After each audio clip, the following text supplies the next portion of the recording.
அனைவருக்கும் நன்றியை தெரிவித்துக் கொண்டு உங்கள் அனைவருக்கும் வாழ்த்துக்களையும் நன்றியை தெரிவித்துக் கொள்கிறேன். 77வது குடியரசு தினத்திலே நாம் இங்கே சந்திச்சிருக்கிறோம். நீங்க ரெண்டே கேள்விக்கு பதில் சொன்னீங்கன்னா சீக்கிரம் முடிச்சிருவேன்.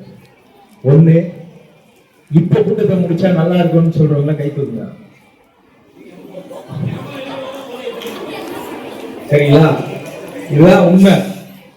தயவுசெய்து உங்கள்கிட்ட ஒரு வருத்தத்தோடு மன்னிப்பையும் கேட்டுக்கிறேன். இவ்வளவு நேரம் இந்த கூட்டத்தை நடத்தி இருக்க கூடாது. தவிர்க்க முடியாத காரணங்களால இது நடந்துட்டு இருக்கு. இங்க நிறைய வேலைகள் நடந்துட்டு இருக்கு. அதனால அந்த வேலைகளை உங்களோட எப்படி கனெக்ட் பண்றது, எப்படி பேசுறதுன்னு எப்ப பேசுறதுன்னு தெரியாம இப்ப பேசிக்கிட்டு இருக்கோம். ஆனா உண்மையான விஷயம் என்னன்னா, அவர் நூர்தீன் சொன்னது மாதிரிதான் உங்களுக்கு எல்லாம் நிறைய வேலை இருக்கும்.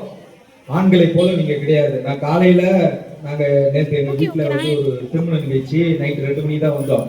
நைட்டு தூங்கும் போதே எங்க துணையார்கிட்ட நான் சொல்லிட்டேன், காலையில நான் 8 மணிக்கு எந்திரிச்சு போயிடுவேன், எனக்கு எதுவும் தெரியாது, கூட்டம் இருக்குன்னு சொல்லிட்டேன். இது வந்து ஆம்பளைங்களுக்கே ரத்தத்துல ஊர்ன ஒரு ஆதிக்க இதுதான். அது வேற வழி இல்லை. நான் சொல்லிட்டேன், உங்களுக்கு அப்படி செய்ய முடியாது, நீங்க எல்லாத்தையும் எதிர்பார்க்கணும், வீட்டுல நிறைவேற்றிட்டு தான் வரணும். அதனால தயவு செய்து நீங்க கொஞ்சம் பொறுத்தரணும்.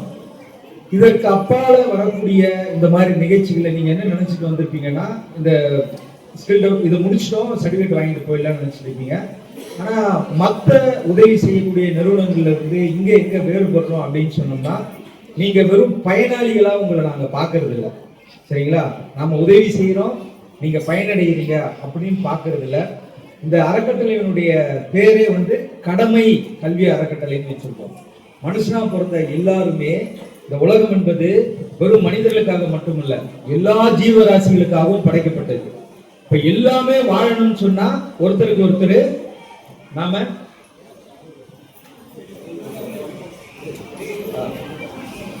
இந்த உலகம் எல்லா ஜீவராசிகளுக்காகவும் படைக்கப்பட்டது. அப்ப எல்லாருமே வாழணும்னா ஒருத்தர் கடமை உணர்வோடு மற்றவர்களுக்கு பங்களிப்பு செலுத்தணும். உதவி செய்வதல்ல, பங்களிப்பு செலுத்தணும். சரிங்களா? அந்த நோக்கத்தோட இது நடந்துட்டு இருக்கிறதுனால இதுல நடக்கிறதுலாம் உங்களுக்கும் தெரியணும்னு சொல்லிட்டு நிறைய பேசிக்கிட்டு இருக்காங்க.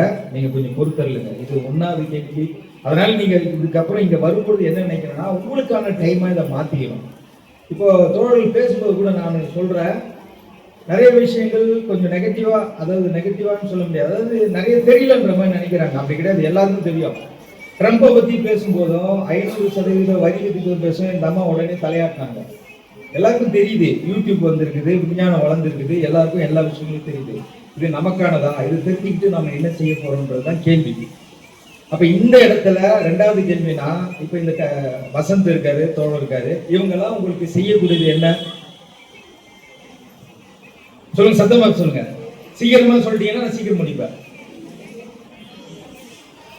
என்ன செய்யறாங்க? தெரியப்படுத்துறாங்க. வேற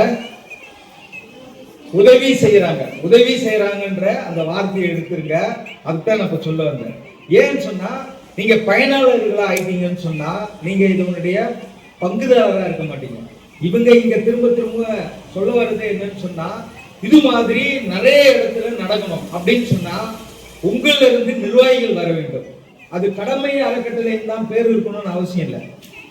உங்கள்கிட்ட எல்லாருக்கும் நிறைய தெரியும், நிறைய திறமைகள் இருக்கு, நம்மளால செய்ய முடியுமான்ற கேள்வி உங்களை அதை தள்ளி வச்சுட்டு போகுது இல்லையா? உங்களால செய்ய முடியும். சரியா?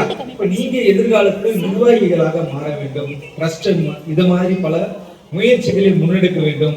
அரசாங்கம் ஒரு எந்திரம், ஒரு மிஷின். அது அந்த மிஷினை தானா இயங்காது, நம்ம தான் போய் இயக்கணும். இப்ப இங்க இத்தனை இது பண்றாங்க இல்லைங்களா? 2 விஷயங்கள் சமூகத்துல இருக்கு. ஒண்ணு இப்படிப்பட்ட மனிதர்கள், இன்னொன்னு அரசாங்கம். இவர்களை நாம் கனெக்ட் செஞ்சோம் சொன்னா நம்மை போன்ற சக மனிதர்களுக்கு நம்மளுடைய முன்னேற்றத்திற்கான வழியை நாம் உருவாக்க முடியும். புரியுதுங்களா? அதற்கு நமக்கு நம்பிக்கை வேண்டும். உங்களால் முடியாது, வேற யாரும் முடியாது. நூர்தீன் சொன்னாரு, உண்மை. நீங்க பெரிய நிர்வாகிகள், அட்மினிஸ்ட்ரேட்டிவ் இல்லையா? ஒவ்வொரு ஆம்பளையும் எப்படா எடுத்துட்டு வந்து பணத்தை கொடுத்துரு, எனக்கு தெரியாது பாத்துக்கன்னு சொல்றது 99% ஆண்கள் அப்படிதான் இருக்காங்க. நீங்க தான் எல்லாத்தையும் பாக்குறீங்க, உங்களால எல்லாமும் செய்ய முடியும். அதனால இந்த இடத்தை நீங்க பயன்படுத்திக்கிட்டு நீங்க வந்து உங்களுடைய கல்வியோ ஏதோ ஒரு திறமையோ நீங்க உள்வாங்கிருக்கீங்க, அதை நீங்க வளர்த்து கொள்ள வேண்டும். சுயமரியாதை வாழ்வு என்பது ஒவ்வொரு மனுஷனுக்கும் வேணும். அதற்கு அடிப்படை பொருளாதாரம் தான். அந்த பொருளாதாரத்தை ஈட்ட வேண்டும் என்றால் உங்களுடைய அளவுக்கு ஏற்ற மாதிரி நீங்க வேலை செய்யலாம், வேலை செய்யறது தப்பு கிடையாது, வேலை செய்யலாம். ஆனால் அதோடு நிறுத்திக் கொள்ளாமல் நாம் ஏன் தனியா போய் ஒரு தொழில் தொடங்கக்கூடாது என்ற அந்த கேள்வி உங்களிடத்தில் வேண்டும். அதுக்காக நீங்க முயற்சி எடுக்க வேண்டும்.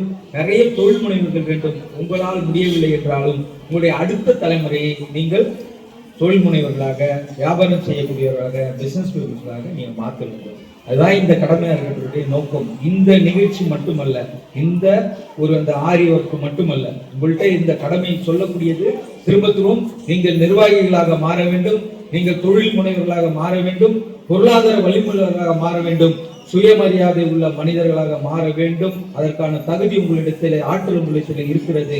அதை நீங்கள் பயன்படுத்த வேண்டும். அதற்கு என்றைக்கும் கடமை எங்களோடு நிற்கின்றது. நாங்கள் உங்களோடு இருக்கின்றோம். இந்த அரிய வாய்ப்பு வாழ்ந்த அனைவருக்கும் நன்றி இருக்கிறது.